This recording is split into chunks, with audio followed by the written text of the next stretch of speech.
get out of your space.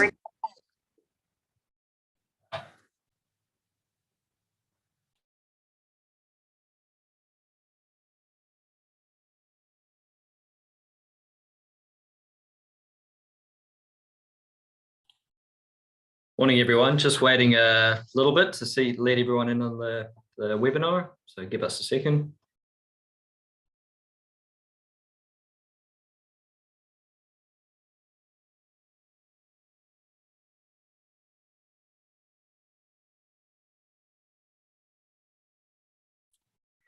Cool. Okay, let's get into it. So hello, good morning, everyone, and welcome to our 6000 webinar.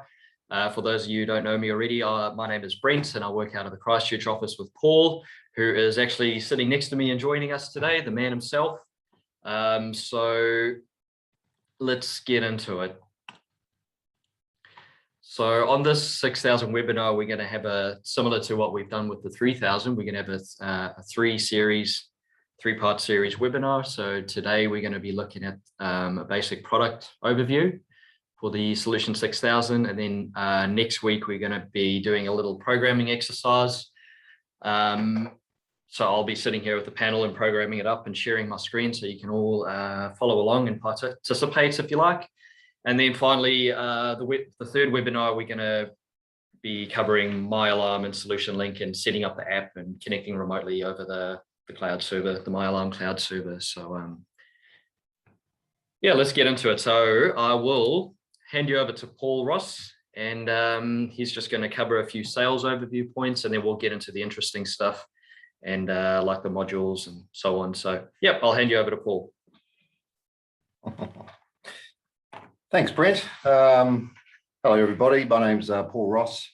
As Brent said, out of the Christchurch office here, so trying to social distance as much as we possibly can while we share this screen. So just a shout out really to start with to the guys up there in Auckland. They're still on level 4, doing it pretty tough at the moment. So I hope that you all get to get out, get back to work, and I hope it's your businesses get back pretty strong quickly as well. And for the rest of New Zealand, hopefully the businesses are going well and we're all back to normal. I think we're pretty busy down here in the South Island. But so onto the Solution 6000. So the 6000 panel is designed and manufactured a bit like me, manufactured in Australia, and it's made in Sydney and sold under license to Bosch Australia.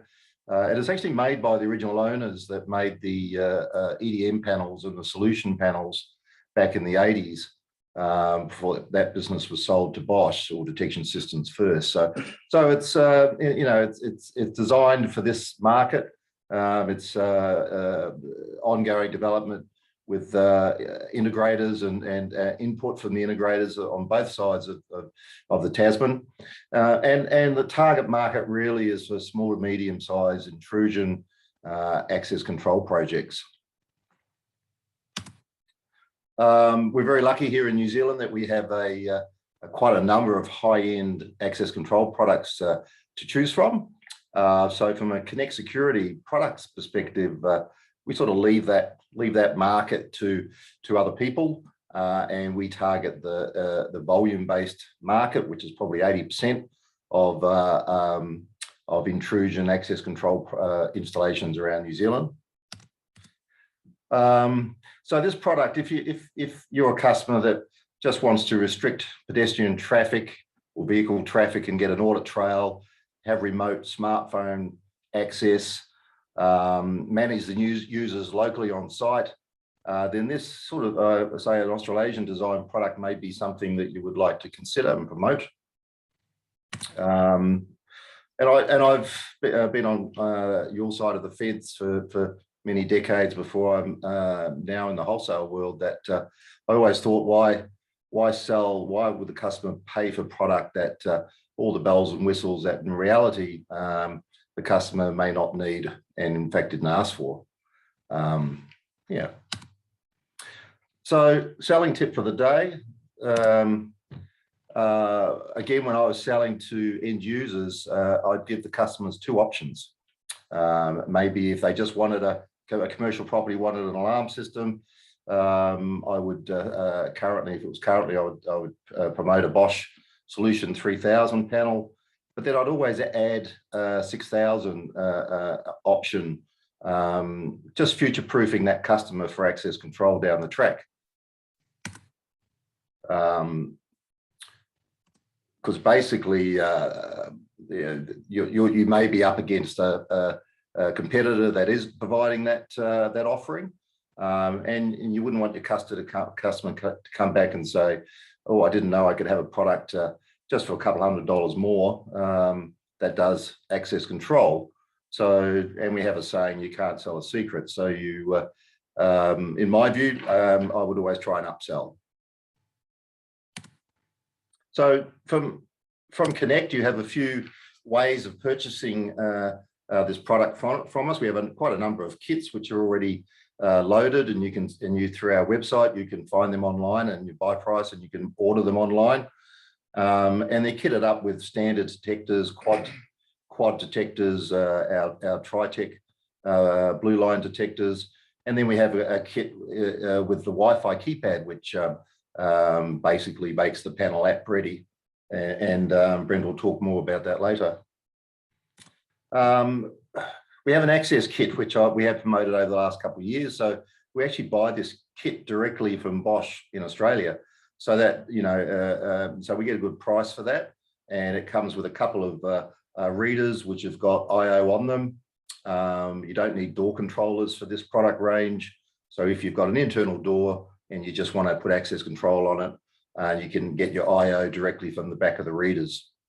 If it's an external door, then you'd obviously go to an input and an output somewhere on the system. So this kit, couple of readers, end user software, CM751 IP module, 10 tags, and the keypad.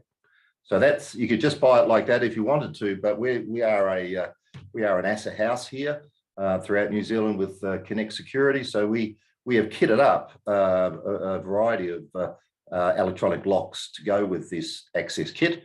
You can choose your mortise locks, your mags, and we have, if it's a mag system that you need, we also provide the Trojan MREX and Proxrex system as well. So I'm just going to finish off with which I believe are a couple of strengths of this product before Brent rolls on with the product overview. The first one I'd like to think, those people that know the product, it's got a really good app, a really excellent user interface for the end user. It's quick. You can create hotkeys for opening up, firing outputs on the homepage.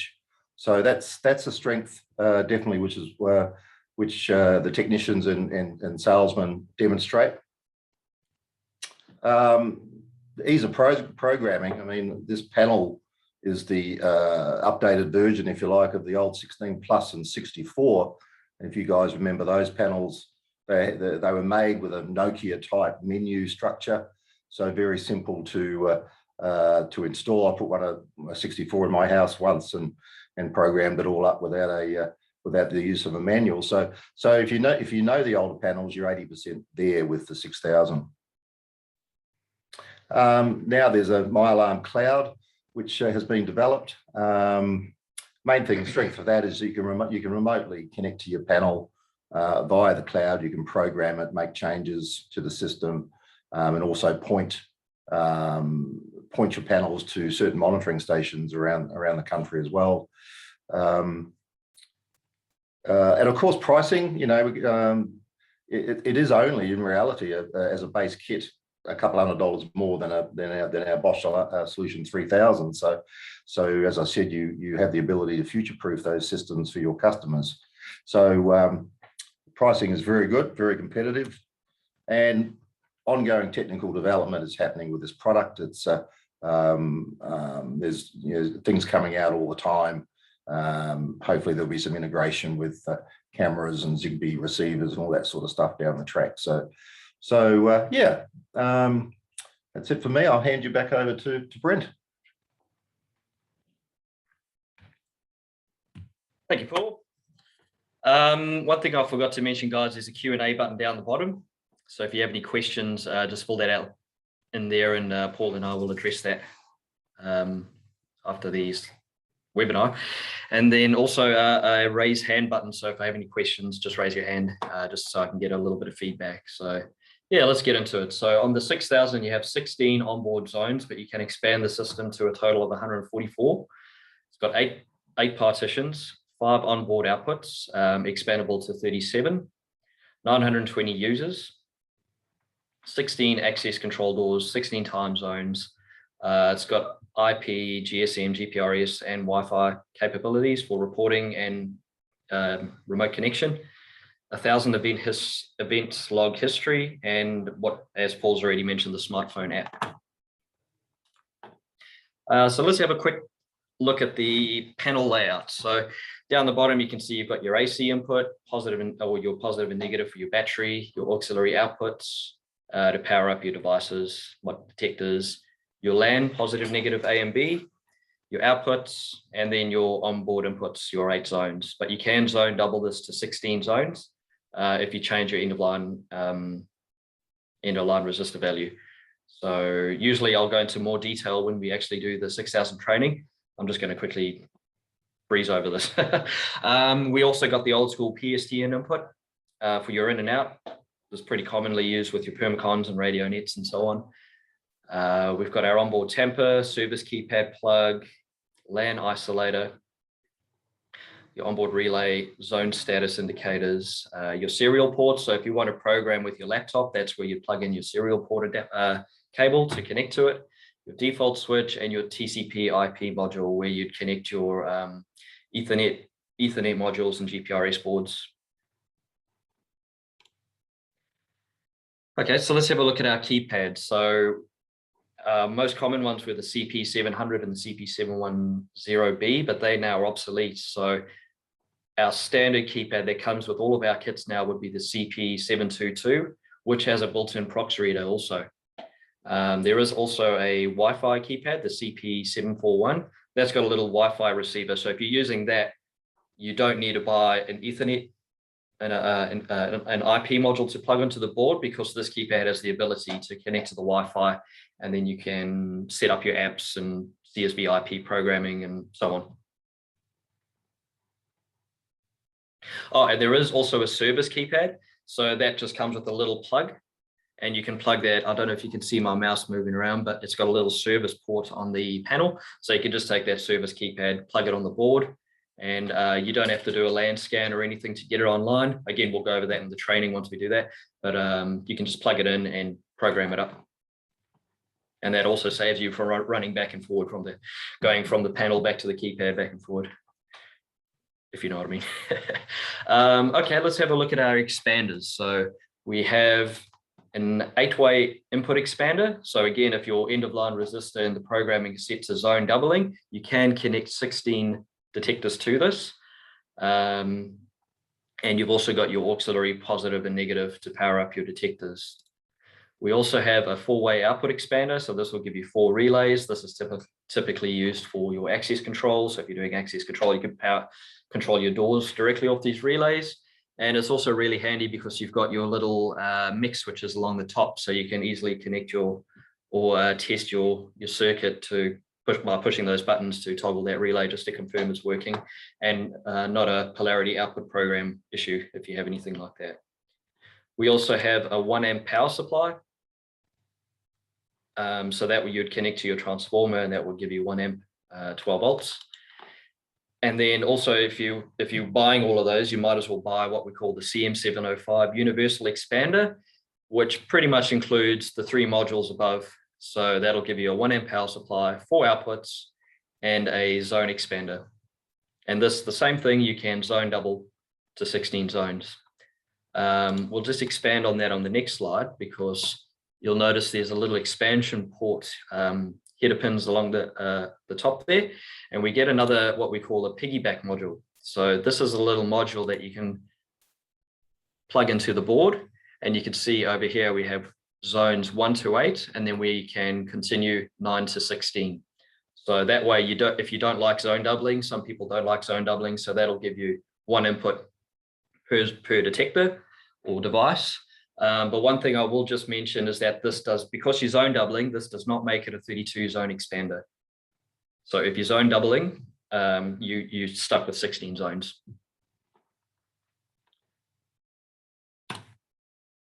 Let's have a quick look at our wireless receivers. So we have our common CSP TR800, which everyone hopefully knows about, and you can connect one of them to the system, but if you have a big site, you can add another, a total 3 to the system using the CM195.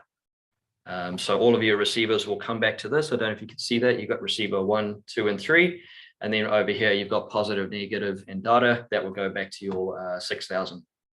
So you can have a total 3 of those. But then we also have the new 2-way wireless receivers, the smart receivers. We have the RF120 that connects to the keypad bus because it's a LAN device, and you can have a total of 4 of these connected to the system. So if you have a big site, or if you have a keypad down the end of the building and you want to put a wireless detector all the way down there, and it's too far away, you could just piggyback off the keypad bus, and that'll give you Wi-Fi coverage down that area. We also have the standalone RF159, which I think this is a really cool one because this is 9 volts to 24 volts AC DC. So I don't know if you've ever taken a receiver and you've gone to a gate motor and you try and put that in there because it's a 12 volt receiver, but it's 24 volt gate motor. So then you're going to need to try and step up or step down the voltage somehow. So this, you don't have to worry about it because it's 9 to 24 volts AC or DC. You could just install it and away you go. And because these are 2-way, it supports our new RF110. Colorful, pretty remotes. Paul was pretty disappointed it didn't come in pink. Sorry, Paul, but I think a bit of spray paint conflicts. But yeah, so as you can notice, it's got 5 onboard buttons, but this is, you can actually control up to 10 functions by, so if you push one button, it'll trigger that action, but if you push and hold it for a couple of seconds, that'll trigger the higher one. So it's kind of like zone doubling, but zone doubling your buttons, if that makes sense. Yeah, you get what I mean. Raise your hand if you get what I mean. No one, great. Oh, we got a few of them. Okay, cool. Okay, let's have a look at our access keypads and readers. So we have our PR115, which is our most common reader that you just connect any of these modules as a LAN device on the system for your access control. So we have the PR115. We have our fingerprint reader that comes in a black and a white. Also our CP155, that's a pin and prox. And then we've also got the CP156. So you note there's a few LED indicators on here. So obviously the red and the green would mean the alarm is set or unset, but you've got the little green indicator, the blue indicator on there that is your door status. So if your door is unlocked, it will be off. If the door is locked, it'll be on. And if it's flashing, that means that it's cycling the door. So it'll be unlocked for the period of time that you've programmed it, for example, 15 seconds or something like that.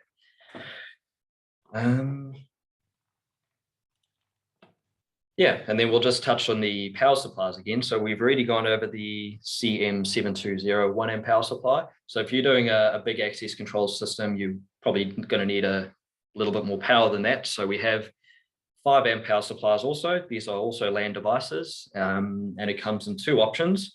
It comes in an option where you can wire the 230 directly into it, or have the kettle plug plugged in, and then you can plug it in your normal wall switch or something like that. And the cool thing with these is it's because they're 5 amps, you also have the ability to charge up 2 18 amp batteries simultaneously. So you'll have a pretty good backup power there. This one is what I think is pretty cool. So it deserves a slide all to itself. And this is the RS485 or keypad bus over Ethernet. I think there's other ones out there commonly more known as Chloe's or something, like on your integrities and concepts and stuff. But yeah, this is the 6000 version of that. And I wish we had this 10, 15 years ago, and would save me a lot of work trenching and conduiting between buildings. So Now, if you're using these, you could, instead of running a cable between buildings, you can just have a point-to-point beam or piggyback off the customer's fiber or their network, and that'll save you running a cable between buildings. So over here, you can see you've got your LAN in and out. So you can just connect this to your panel and then plug it into their internet, and then have one in the other building to pick up the LAN, and that'll save you a lot of work. And the cool thing about this is you can have 17 of them on the system, so you can have a really big site. So you'll have one main server back at the panel, and then all of the other sites and the other buildings are your clients talking back to the server. We've done a few of these sites, and they seem to be pretty stable, pretty reliable.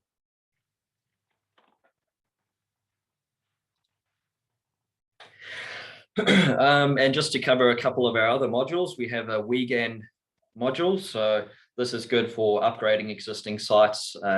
Usually one of the biggest costs with upgrading a site is replacing all of their readers and their tags. So they've got like 300 tags out there. Replacing all of those with a new reader can be quite expensive. So having our WeGAN module that will give you the ability to retain those readers and all of those tags to recycle them essentially, and have them working on our 6,000 panel, which is really handy. And you can have up to 16 of these because you can have 16 doors on the 6,000. So that's pretty cool. We also have the real-time clock module. So if you do have a panel that drifts its time and date, for example, Carl, if you're there, just raise your hand, please. I know you've recently had a problem with this. Okay, I don't. Yep, there he is. Oh, 2 participants. Okay, sweet. So yeah, for example, we had an access control system on a time schedule, and they rocked up to work one day, and they were badging to get in, and it wouldn't let them in because the time and date was out. So if you had one of these on the system, if there's ever a problem with the date and time, or a power cycle, and then when it powers up, your date and time's wrong, this will always update your date and time or retain it. So it's always a consistent time, which can be handy. We also have the LAN isolators. So this will protect your LAN. So if you're not using the Ethernet to RS485 to Ethernet adapter, and you're running a cable between the buildings, you probably want to protect the incoming LAN. So if there's a short on that cable, or if someone twists it together or cuts it or something like that, it's going to protect the LAN coming into the building, and not take down the whole system if you've got a short across your keypad bus. So this will come back to this point, and then everything before that going back to the panel will continue to operate. We also have the CM751. So this is the IP module to connect the panel to your internet, obviously, or to your network. And then we also have the CM743, which is your GPRS. So if you don't have any internet on site, you can just pop a SIM in it, plug that on the board, and you're good to go. And then for redundancy purposes, we also have the CM795, which is the dual. So that'll give you Ethernet and GPRS built into one module. So you can primarily communicate over Ethernet, but if there's a power cut and the internet goes down for whatever reason, there's a backup through the SIM, the GPRS.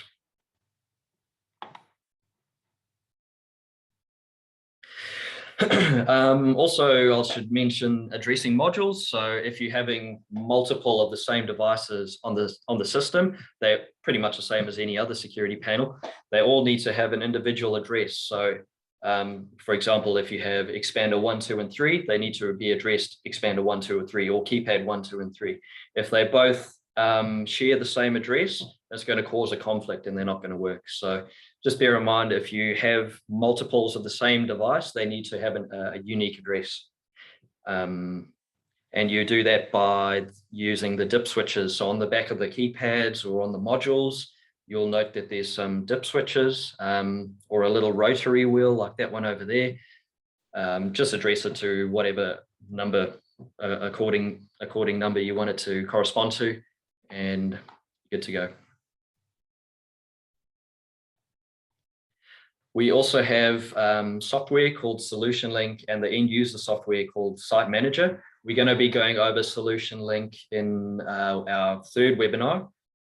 So if you're interested in that, just make sure that you subscribe to that one. So yeah, and so Solution Link is used for installing the panel, remotely connecting to the panel and making your updates. Site Manager, like I mentioned, is for your end user software for the customer to update delete, add, remove customers, assign them to doors, schedules, and so on. And that's all I have. So yeah, we'll leave it at that. So if you have any questions, I'll just check my Q&A and see if we have any questions in there. No questions. That's great. So, okay. Well, that's all good. So that was just a quick and easy overview. So next week, I think Thursday, it'll have to be, we're going to be going over the programming. So if that's something you're interested in, just keep an eye out on your social media or your emails to receive an invitation for that one. And we'll leave it at that unless you have anything else to cover, Paul. No, but I'd just like to say thanks for joining, and these sessions are recorded. So you know, you'll be getting emails from the sales reps with the link to pass on to your staff that aren't available, and also that we put up on our YouTube channel. So yeah, good. That's it. Okay, everyone. Thank you. Oh, we got one question. Oh, thank you, Paul and Brent. Thanks, Carl. See you next time. See you, everybody. Thank you. Bye.